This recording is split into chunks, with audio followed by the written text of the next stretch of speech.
Yeah, yeah, she taking shots to the face. She want the drugs in the base. Liquor that shit by the case. जय हिंद दोस्तों, welcome to my YouTube channel. तो आप देख रहे हैं कक्षा 10 के इम्पोर्टेंट सवाल जो कि बोर्ड परीक्षा में पूछे जाते हैं और हर बार पूछे जाते हैं। लिखा है यदि 42 तथा 15 का एलसीएम 210 है तो 42 का 15 का एचसीएफ होगा। हमें ये एचसीएफ ज्ञात करना है कि 42 का 15 का एचसीएफ कितना होगा। तो सबसे पहले एक सूत्र होता है कि प्रथम संख्या गुणा द्वितीय संख्या गुणा द्वितीय संख्या बराबर एलसीएम गुणा एचसीएफ। ये सूत्र होता है, इसकी सहायता से हम सवाल लगा सकते हैं। तो आप देख सकते हैं किस तरीके से लगेगा। हमें प्रथम संख्या कितनी दी है 42 और द्वितीय संख्या कितनी दी है 15 बराबर एलसीएम दिया है दोनों का 210 और एचसीएफ हमें ज्ञात करना है।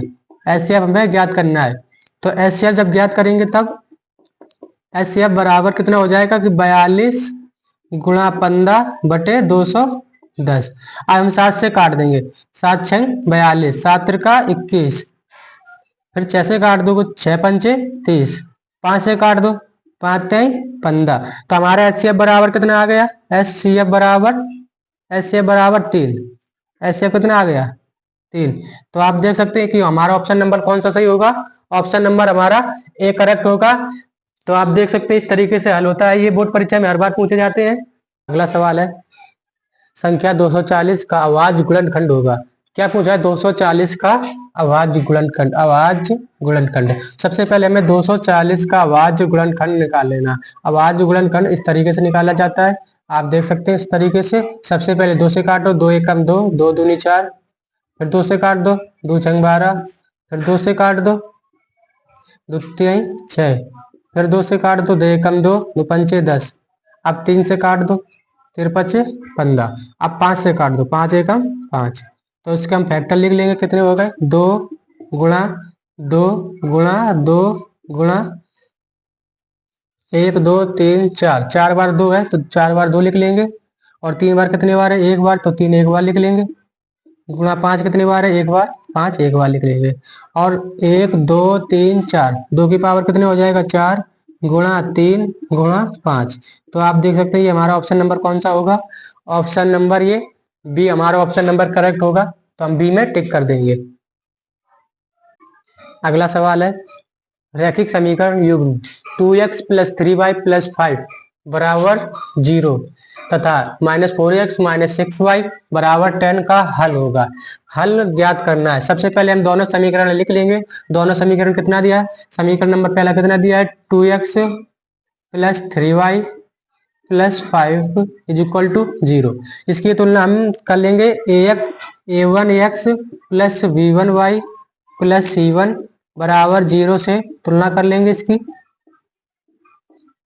तुलना करने पर जब हम तुलना करेंगे तो a1 बराबर हमारा कितना आ जाएगा 2, b1 बराबर कितना आ जाएगा 3, c1 बराबर 5। दूसरा समीकरण कितना दिया, दूसरा समीकरण हम इधर लिख लेंगे। दूसरा समीकरण कितना दिया है -4x - 6x = 10, ये दिया है। इसकी तुलना हम कर लेंगे a2x + b2y + c बराबर 0 से तुलना कर लेंगे। जब a2 बराबर हमारा कितना आ जाएगा, a2 बराबर -4x और b2 बराबर -6 और c2 बराबर कितना आ जाएगा -10। ये हमारा c2 बराबर आ जाएगा।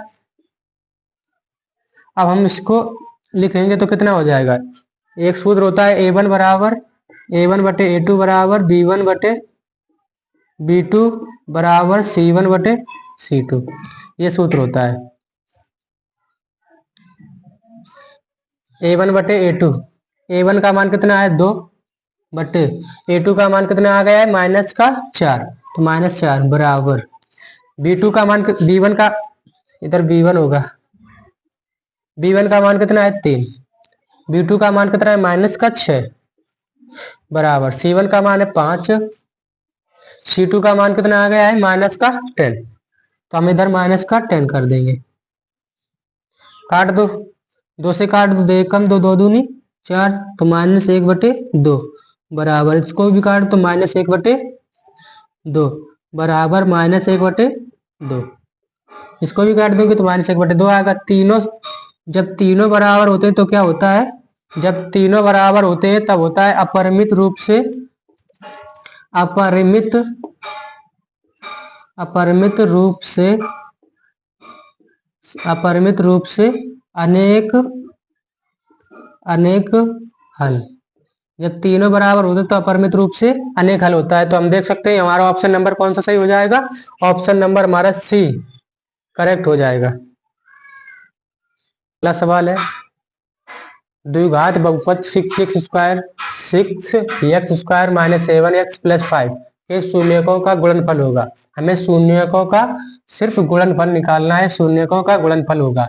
तो सबसे पहले हम द्विघात बहुपद लिख लेंगे। कितना दिया है 6x² -7x + 5, इतना दिया है। इसकी तुलना कर लेंगे ax² + bx + c से तुलना कर लेंगे।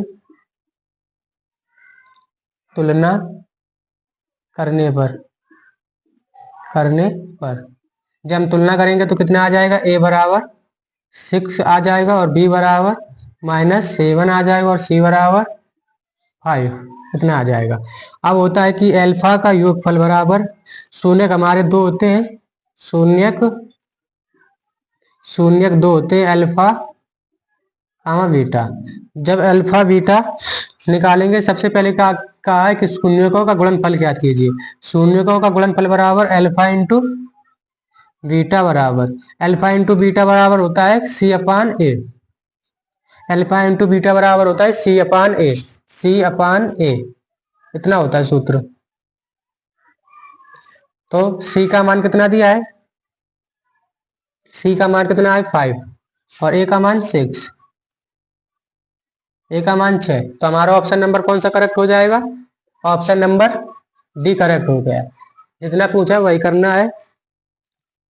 अगला सवाल है, यदि tan थीटा बराबर √3 हो तो थीटा का मान ज्ञात कीजिए। हमें tan थीटा बराबर √3 ये इतना दिया है। तो सबसे पहले हमें tan ही में कितना मान होता है, √3 tan 60 का मान होता है, tan 60 डिग्री का मान होता है √3।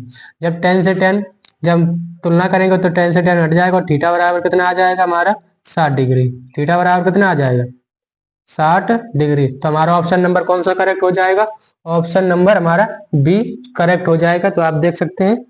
अगला सवाल है, यदि एक घटना निश्चित रूप से घटती है तो इसकी प्रायिकता क्या होगी।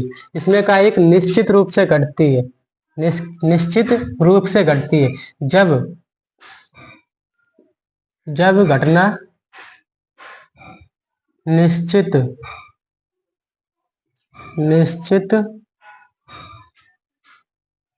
रूप से घटती है तब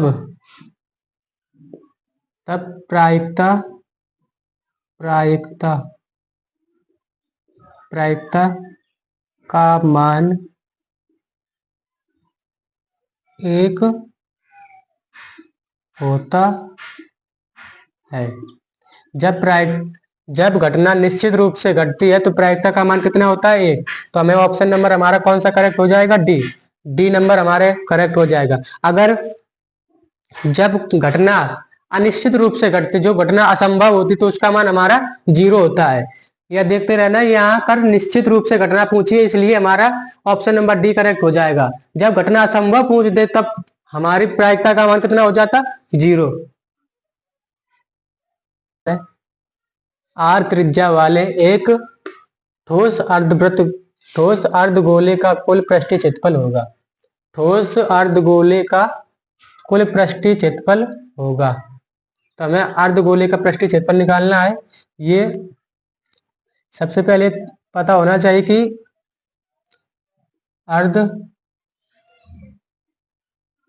गोले का पृष्ठीय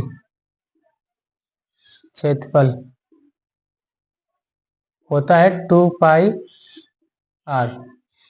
2πr स्क्वायर।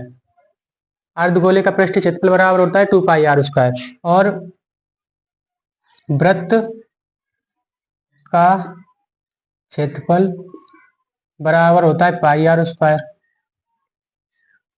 अर्धगोले का नहीं, इधर अर्ध वृत्त का होगा, इधर अर्ध वृत्त का क्षेत्रफल, अर्ध वृत्त का पृष्ठीय क्षेत्रफल बराबर होता है 2πr स्क्वायर, और वृत्त का क्षेत्रफल बराबर होता है πr स्क्वायर। हमें निकालना है अर्ध गोले का कुल पृष्ठीय क्षेत्रफल। तो अर्ध गोले का पृष्ठीय क्षेत्रफल, अर्ध गोले का कुल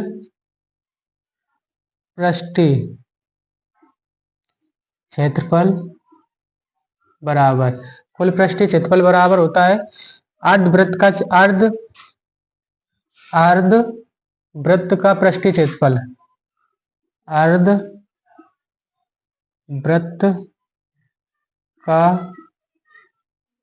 पृष्ठीय क्षेत्रफल प्लस वृत्त का क्षेत्रफल प्लस वृत्त का क्षेत्रफल, ये होता है। अर्धगोले का कुल पृष्ठीय क्षेत्रफल बराबर होता है अर्धवृत्त का पृष्ठीय क्षेत्रफल प्लस वृत्त का क्षेत्रफल। अर्धवृत्त का पृष्ठीय क्षेत्रफल बराबर दिया है 2πr square plus πr square. जब इसको जोड़ देंगे तो किसके बराबर हो जाएगा, 3πr स्क्वायर के बराबर हो जाएगा। तो ऑप्शन नंबर हमारा कौन सा करेक्ट हो जाएगा, option number C correct answer हो जाएगा हमारा ये। तो आप देख सकते हैं ये हमारा ऑप्शन नंबर सी करेक्ट हो गया है। अगला सवाल है, यदि किसी द्विघात समीकरण में 4x square plus 4kx minus 5 बराबर 0 का एक मूल 1/2 है तो k का मान ज्ञात कीजिए। जब भी इस तरीके से सवाल पूछा जाए तब हमें समीकरण ऐसे ही लिख लेना है, 4x square plus 4kx minus 5 equal to 0, और एक मूल दिया है 1/2, तो हम लिख सकते हैं कि x बराबर कितना दिया है, 1/2। तो x बराबर 1/2 रखने पर जहां जहां x है वहां 1/2 रख दीजिए। तो 4 इंटू 1/2 का whole square plus 4k into 1/2 minus 5 equal to 0। 1/2 का गुणा वर्ग करेंगे तो कितना आ जाएगा, 4 गुणा 1/4 प्लस 2 से काट दो, 2 दूनी 4, तो कितना आ जाएगा 2k माइनस 5 इक्वल टू 0। अब 4 से 4 कट जाएगा तो कितना बचेगा, 1 plus 2k minus 5 equal to 0।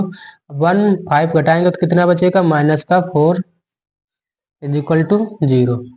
2k बराबर 4, 2 से काट देंगे तो कितना आ जाएगा, k बराबर कितना आ गया, k बराबर 2। तो हमारा ऑप्शन नंबर कौन सा करेक्ट हो जाएगा, k बराबर 2, ऑप्शन नंबर हमारा ए सही हो जाएगा। अगला सवाल है, दो बिंदुओं 3,2 तथा 1,4 के बीच की दूरी ज्ञात करना है। सबसे पहले दूरी बराबर एक सूत्र होता है, d बराबर अंडर रूट के अंदर x1 माइनस x2 का whole square, x1 minus x2 का whole square plus y1 minus y2 का होल स्क्वायर, ये अंडर रूट के अंदर होता है। तो d बराबर हमें बिंदु दिए हैं, बिंदु 3,2 तथा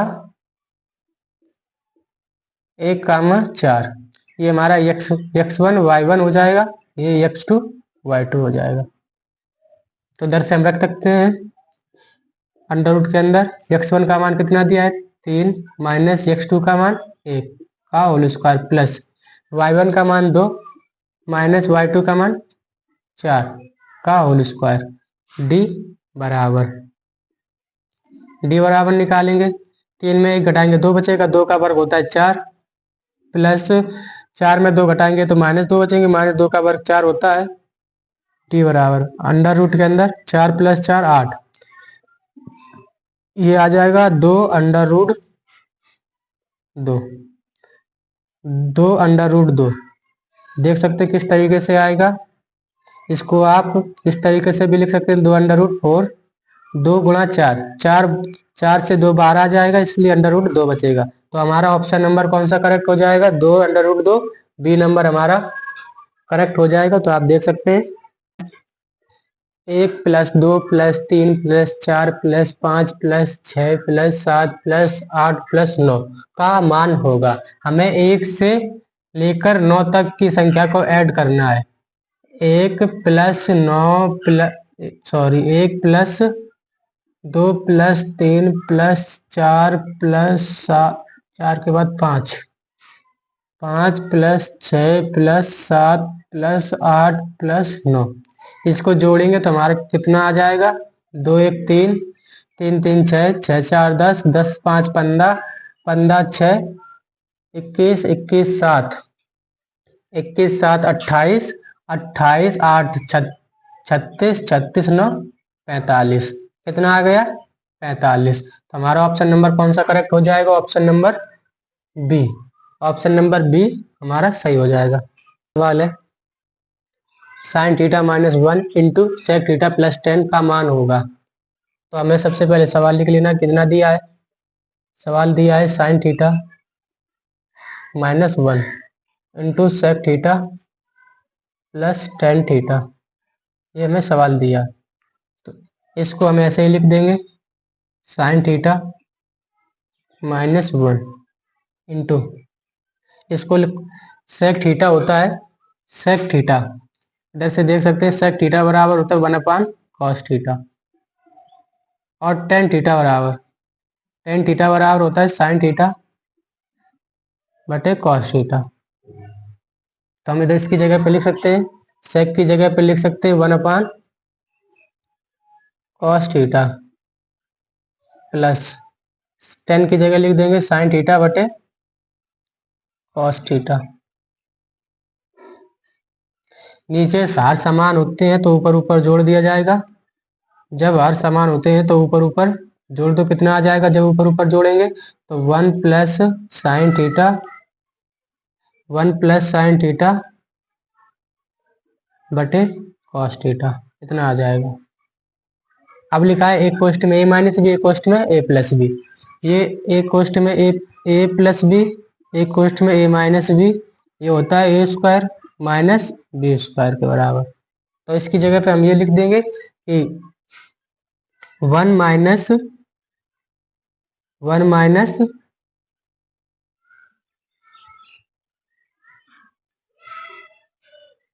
इसकी जगह पे लिख देंगे कि एक कोष्ठ में a + b, एक कोष्ठ में -b, तो हो जाएगा sin² थीटा -1, sin² थीटा -1। अब sin² थीटा -1 किसके बराबर होता है? बटे cos थीटा। एक को हम लिख सकते हैं, एक को लिख सकते हैं cos² theta plus sin² theta = 1, ये होता है। तो एक को हम इसकी जगह पे लिख देंगे तो कितना आ जाएगा? जब एक को लिखेंगे तो sin theta minus cos theta minus sin theta, sin² theta हो जाएगा, और इधर भी स्क्वायर हो जाएगा बटे cos थीटा, प्लस माइनस ये कट जाएगा तो कितना आ जाएगा? माइनस का cos² थीटा बटे cos थीटा। एक घात से एक cos थीटा कट जाएगा तो कितना आ जाएगा हमारा आंसर? -cos theta. ये हमारा ऑप्शन नंबर कौन सा करेक्ट हो जाएगा? -cos थीटा बराबर सी हमारा ऑप्शन करेक्ट आंसर हो जाएगा। अगला सवाल है, यदि कुछ आंकड़ों का माध्य तथा बहुलक क्रमशः 32 तथा 35 है तो उनका माध्यिका होगा। तो हमें माध्यिका ज्ञात करना है। एक सूत्र होता है बहुलक बराबर 2,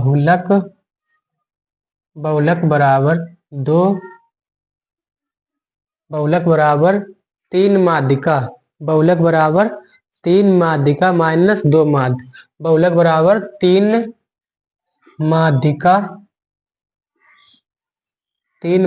-2 माध्य, ये सूत्र होता है। बहुलक बराबर 3 माध्यिका माइनस 2 माध्य।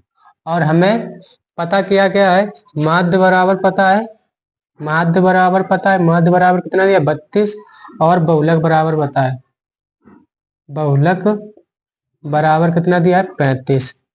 और हमें माध्यिका ज्ञात करनी है, माध्यिका, माध्यिका बराबर ज्ञात करना है।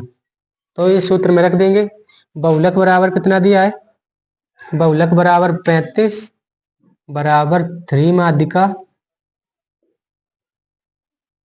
3 माध्यिका माइनस 2 माध्य, 2 इंटू माध्य कितना दिया 32। जब माइनस इधर आएंगे प्लस के हो जाएंगे, 35 प्लस 2 गुणा 32 बटे 3 बराबर ये माध्यिका के बराबर हो जाएगा, माध्यिका के बराबर। जब इसको करेंगे 32 दूना 64, 32 दूना 64 बटे 3, इसको जोड़ेंगे तो कितना आ जाएगा, इसको हम जोड़ेंगे तो कितना आ जाएगा 5 4 9 6 3 9 बटे 3, इसको काट देंगे कितना आ जाएगा 33। तो माध्यिका बराबर हमारा कितना आ गया, माध्यिका, माध्यिका बराबर 3 3। तो हमारा ऑप्शन नंबर कौन सा सही हो जाएगा, ऑप्शन नंबर ए करेक्ट हो जाएगा। कॉस थीटा बराबर अंडर रूट 3 बटे 2। तो कॉस 2 थीटा का मान ज्ञात करना है, हमें कॉस 2 थीटा का मान ज्ञात करना है। और दिया कितना, कॉस थीटा बराबर अंडर रूट 3 बटे 2। कॉस थीटा बराबर ये होता है कॉस 30 का मान, कॉस 30 डिग्री का मान।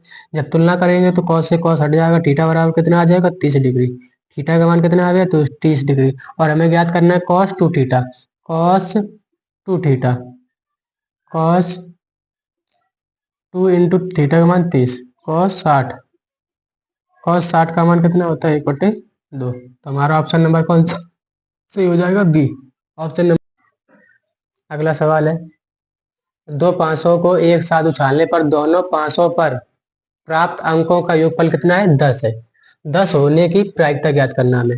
सबसे पहले हमें दो 500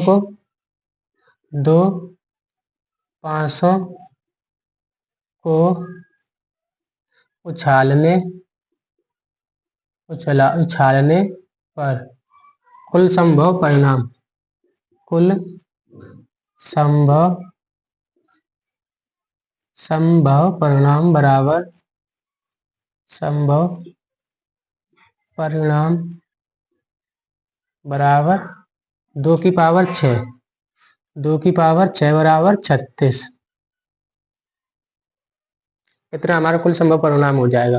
और क्या है कि अंकों को 10 होने की प्रायिकता ज्ञात करना, अंकों का योग कितना 10 होने की प्रायिकता। जब हम 5 से बनाएंगे तो कितना आ जाएगा, एक आएगा 4 कामा 6, एक 4 कामा 6, उसी में से एक दूसरा कौन सा आएगा 5 कामा 5, और तीसरा आएगा 6 कामा 4। ये 3 परिणाम आ जाएंगे। जब हमें प्रायिकता ज्ञात करनी है, प्रायिकता बराबर प्रायिकता प्रायिकता बराबर प्रायिकता बराबर ये कितनी है 1 2 3, 3 बटे कुल संभव परिणाम कितने 36। तो 36 कर देंगे, 3 से काट देंगे तो कितना आ जाएगा 12। तो हमारा प्रायिकता बराबर कितने आ गई 1/12, 1/12। हमारा ऑप्शन नंबर कौन सा करेक्ट हो जाएगा, ए नंबर हमारा ऑप्शन सही। अगला सवाल है, चित्र में त्रिभुज ए बी सी में डीई समांतर बीसी है। यदि एडी बराबर 2.2 सेंटीमीटर कामा डीबी बराबर 3.3 सेंटीमीटर तथा एई बराबर 1.8 सेंटीमीटर है तो ई सी की माप होगी। हमें ई सी की माप ज्ञात करना है। तो हम हल करते हैं, हम लिख देते हैं थेल्स प्रमेय से, थेल्स प्रमेय से या बीपीटी से। थेल्स प्रमेय से एडी बटे डीबी बराबर ए ई बटे ई सी ये हमें थेल्स प्रमेय से प्राप्त होगा।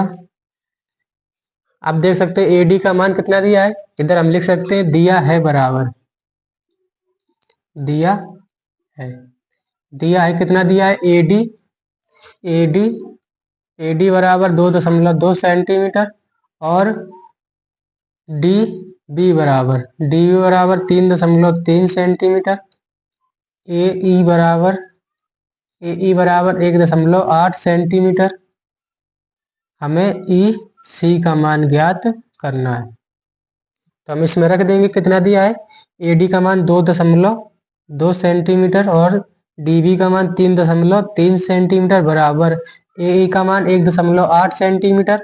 ई सी का मान हमें ज्ञात करना, तो ई सी लिख देंगे ई सी। आप देख सकते दशमलव से दशमलव कट जाएगा, 11 से काट दो 11 दूनी 22, 11 33, अब 2 से काट दूनी 18, 0.9। जब कैंची गुणा करेंगे तो ई सी एकम ई सी बराबर 9 तिया 27, 2.7 सेंटीमीटर, 2.7 सेंटीमीटर। तो हमारा ऑप्शन नंबर कौन सा सही हो जाएगा, ऑप्शन नंबर सी।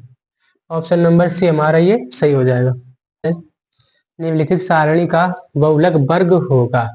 वर्ग अंतराल दिया है 0 से 10, 10 से 20, 20 से 30, 30 से 40, 40 से 50 और बारंबारता दिया है 5, 4, 7, 8, 6।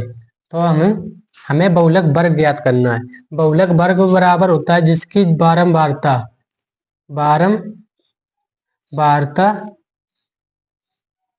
जिसकी अधिक होती है,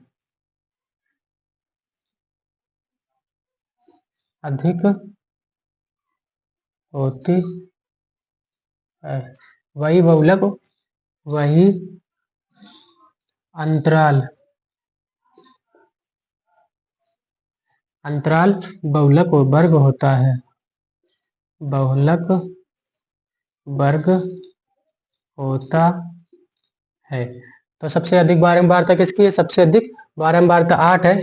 तो 8 का अंतराल कितना दिया, 8 का अंतराल कितना दिया 23 से 40, 23 से 40 दिया है। तो बहुलक वर्ग बराबर कितना हो जाएगा, बहुलक वर्ग बराबर कितना हो जाएगा 23 से 40। तो हमारा ऑप्शन नंबर कौन सा सही हो जाएगा, ऑप्शन नंबर ए सही हो जाएगा। अगला सवाल है tan theta into cot theta का मान होगा, tan theta into cot theta का मान होगा। तो हम इधर से देख सकते हैं कि tan थीटा बराबर होता है 1 कॉट थीटा के। tan थीटा बराबर क्या होता है 1/कॉट थीटा। तो हमें सवाल कितना दिया, tan theta into cot theta इतना दिया है और tan थीटा की जगह क्या लिख सकते हैं cot theta, cot theta into cot theta. Cot theta से कॉट थीटा कट जाएगा तो हमारा आंसर कितना आ जाएगा 1। तो हमारा ऑप्शन नंबर कौन सा सही हो जाएगा, option number B, option number B सही हो जाएगा। अगला सवाल है 12, 15 तथा 21 का एलसीएम होगा। 12, 15 और 21 का एलसीएम ज्ञात करना। तो हम सवाल लिख लेते हैं कितना है 12, 15, 21, इसका हमें एलसीएम ज्ञात करना है। 2 से काट दो 2 छंग 12, 15 ऐसे लिख दो 21 ऐसे लिख दो, फिर 2 से काट दो 2 3 6, 15 ऐसे लिख दो 21 भी ऐसे लिख दो। 3 से काटो 3 एकम 3, 53, 15, 3 7 21, 5 से काट दो 5 एकम 5, 7 नहीं कटेगा ऐसे लिख दो। अब 7 से काट दो, जब 7 से काटो कितना आ जाएगा 1 1 1। तो लिख लो कितना बन गया तुम्हारा फैक्टर 2, 2, 3, 5, 7 कितना बन गया 2 दूनी 4, 4 3 12, 12 पंचे 60, 7 छंग 420, 60 गुणा 7 करेंगे तो कितना आ जाएगा हमारा 420, 420। ये हमारा ऑप्शन नंबर कौन सा सही होगा, बी, ऑप्शन बी नंबर हमारा सही। अगला सवाल है यदि बिंदु 2, 3 4 कामा के तथा 6 कामा -3 सररेखी हैं तो के का मान ज्ञात कीजिए। हमें सररेखी का सररेखी का मतलब होता है त्रिभुज का क्षेत्रफल बराबर 0 होता है 0। और त्रिभुज का क्षेत्रफल के लिए सूत्र क्या होता है? त्रिभुज का क्षेत्रफल के लिए सूत्र बराबर होता है 1/2 x1 माइनस x1 कोष्ठ के अंदर y2 minus y1 y3 plus x2 y3 minus y1 plus x3 y1 minus y2, ये सूत्र होता है। इधर से हम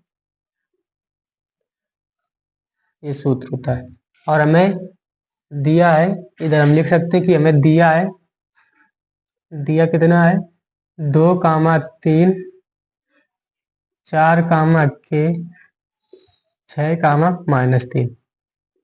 ये x1 कामा y1 x2 कामा y2 और ये x3 कामा y3 के बराबर हो जाएगा, x3 कामा y3 के बराबर हो जाएगा। तो अब इधर से देख सकते हैं त्रिभुज का क्षेत्रफल बराबर जिस सररेखी का कितना है 0। जब 0 लिखेंगे तो 1/2 x1 का मान कितना है 2 इंटू y2 का मान कितना दिया 4 y3 का मान कितना दिया है -3, इधर रखेंगे तो +3 हो जाएगा प्लस x2 का मान कितना दिया 4 कोष्ठ के अंदर y3 का मान -3 y1 का मान कितना है 3 तो -3 प्लस x3 का मान कितना दिया है 6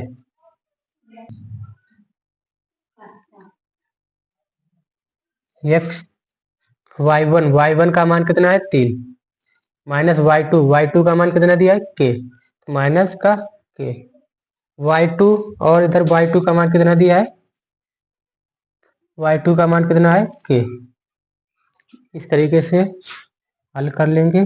जब 2 का गुणा इधर करेंगे तो कितना आ जाएगा 0, इसमें गुणा करेंगे तो कितना आ जाएगा 2k प्लस 6 प्लस इसमें गुणा करेंगे तो -6 और माइनस प्लस माइनस तो कितना आ जाएगा -6 24, इधर गुणा करेंगे तो 6 18 -6k कितना हो जाएगा 2k -6 के घटाएंगे कितना आ जाएगा -4k।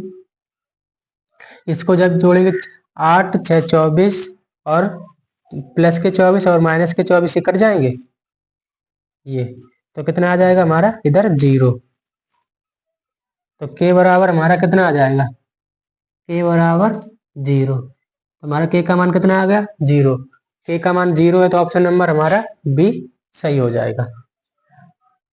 अगला सवाल है यदि एक बिंदु A से O केंद्र वाले किसी वृत्त पर AP तथा AQ स्पर्श रेखाएं परस्पर 80 के कोण पर झुकी हैं तो कोण POA का मान होगा POA का मान होगा। तो हम इधर से लिख सकते हैं कि भुजा S सर्वांग समता के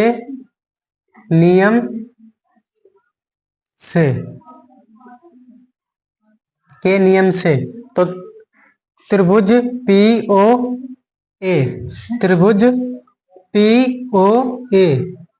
और त्रिभुज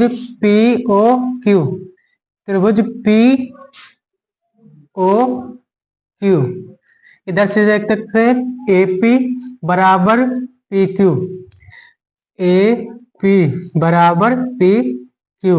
इधर लिख सकते हैं कि बाह्य बिंदु से स्पर्श रेखाएं अब देख सकते हैं कि AO बराबर OQ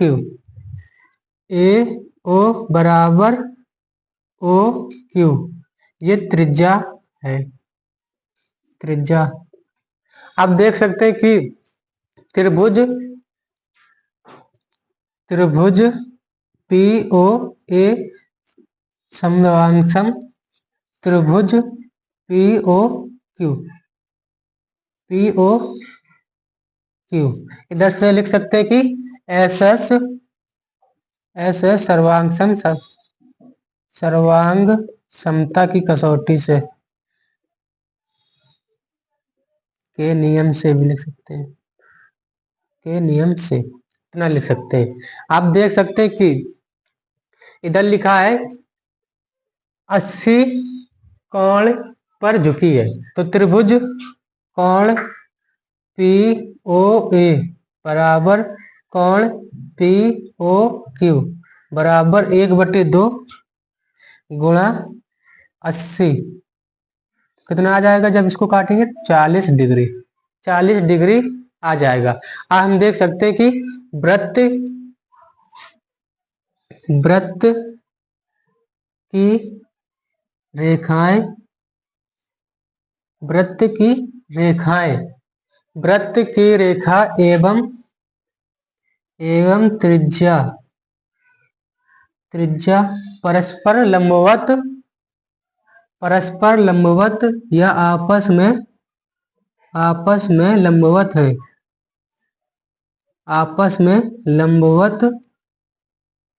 लंबवत है। जब लंबवत है तो कोण ओ ए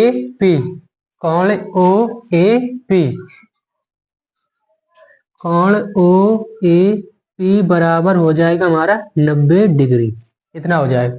आप देख सकते हैं कि कोण ए ओ ए पी प्लस कोण पी ओ क्यू प्लस हमें जो ज्ञात करना कोण पी ओ ए बराबर 180 डिग्री कितना हो जाएगा। हमें इसका मान दिया है कितना 90 डिग्री प्लस इसका मान पता है 40 डिग्री प्लस पी ओ ए बराबर 180 डिग्री कितना हो जाएगा। आप इधर से देख सकते हैं, इधर से 40 90 कितना हो जाएगा 130 डिग्री प्लस कोण पी ओ ए बराबर कितना हो जाएगा 180 डिग्री। जब इधर से निकालेंगे तो कितना आ जाएगा पी ओ ए बराबर 180 डिग्री माइनस 130 डिग्री, तो कितना आ जाएगा पी ओ ए बराबर कितना आ जाएगा 50 डिग्री। ये हमारा इसका मान आ गया, तो हमारा ऑप्शन नंबर कौन सा सही हो जाएगा, ऑप्शन नंबर बी हमारा ये सही हो जाएगा।